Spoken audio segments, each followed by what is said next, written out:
വാങ്ങുന്നതെന്ന് പറഞ്ഞു കഴിഞ്ഞാൽ നമ്മൾ ഒരു ടൈമിൽ കുറേ സംഭവം ഒരു ടൈമിൽ തന്നെ ഇരുന്ന് പഠിക്കുന്നതിന് പകരം എന്താ പറയുക, ഈ ഒരു സബ്ജക്റ്റ് എന്ത് ചെയ്യാം, നന്നായിട്ട് ഒരു സബ്ജക്റ്റിൽ ഒരു പാഠം ഒരു ചാപ്റ്റർ നിങ്ങൾ നന്നായിട്ട് പഠിക്കുക. അല്ലാണ്ട് എല്ലാ സബ്ജക്റ്റും കൂടി ഓരോ പാഠം വെച്ച് പഠിക്കുമ്പോൾ നമുക്ക് ഒന്നും തലനിൽക്കില്ല. അപ്പോൾ ഒന്ന് നന്നായിട്ട് പഠിച്ചു കഴിഞ്ഞാൽ നമുക്കത് നന്നായിട്ട് മനസ്സിലാവും. പിന്നെ അതുപോലെ നമ്മൾ എന്താ ഒരു സ്റ്റഡി ടൈം ടേബിൾ പോലെ ഉണ്ടാക്കുക. എന്നിട്ട് അത് അനുസരിച്ചിട്ടൊക്കെ പഠിക്കുക.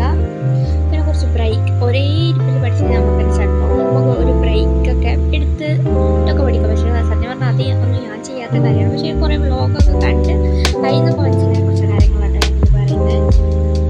പിന്നെ കുറേ പേർക്ക് പലർക്കും പല രീതിക്ക് പഠിച്ചാലും കലകൾ ചിലർക്ക് എഴുതി പഠിക്കുമ്പോഴാവും, ചിലവർക്ക് വായിച്ച് പഠിക്കുമ്പോഴാവും. എനിക്ക് കുറേ പ്രാവശ്യം വായിച്ച് ഞാൻ മാത്രമേ എൻ്റെ തലയിൽ കയറുള്ളൂ. പിന്നെ ഞാനെന്ന് പറഞ്ഞു കഴിഞ്ഞാൽ ഇന്ന പോലെ ഈ തലേന്ന് എക്സാമിൻ്റെ തലേന്ന് വെച്ചാൽ പഠിക്കുന്ന ആൾക്കാരുണ്ടെങ്കിൽ ഒന്ന് കമൻറ്റ് ആക്കട്ടോ. പിന്നെ നമ്മൾ വേറെ ടിപ്പ് എന്ന് പറഞ്ഞു കഴിഞ്ഞാൽ നമ്മളുടെ നോട്ട്സ് പ്രിപ്പയർ ആക്കിയിട്ട് ഷോർട്ട് നോട്ട്സ് പ്രിപ്പയർ ആക്കി കഴിഞ്ഞ് കഴിഞ്ഞാൽ നമുക്ക് എക്സാം ടൈംസിൽ നോക്കുമ്പോൾ ഒന്നും കൂടെ മനസ്സിലാവും.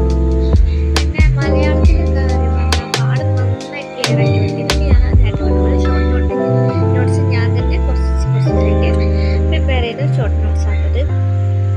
പിന്നെ പറഞ്ഞാൽ നമ്മൾ മലയാളമൊക്കെ നന്നായിട്ട് വായിച്ച് നോക്കി കഴിഞ്ഞ് അതൊന്ന് നമുക്ക് മനസ്സിലായത് ഒരു ആശയം പോലെയൊക്കെ ആയിട്ട് എഴുതി വെക്കാം. അപ്പോൾ നമുക്ക് കുറച്ചൊക്കെ ഐഡിയ കിട്ടും.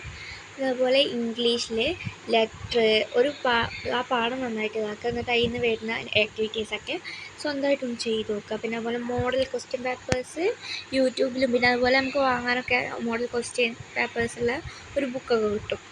അപ്പോൾ അതൊക്കെ നോക്കുകയാണെങ്കിൽ നിങ്ങൾ മോഡൽ ക്വസ്റ്റ്യൻസ് ചെയ്യുന്ന ഭയങ്കര നല്ലതാണ്. കാരണം നമുക്ക് ഒരു ഐഡിയ കിട്ടും എങ്ങനെയൊക്കെയാണെന്നുള്ളതൊക്കെ. പിന്നെ മാത്സിനെ കുറിച്ചൊക്കെ വലിയ ഐഡിയ ഇല്ല, കാരണം മാത്സിന് ഞാൻ ഭയങ്കര പ്രാക്ടിക്കാണ്.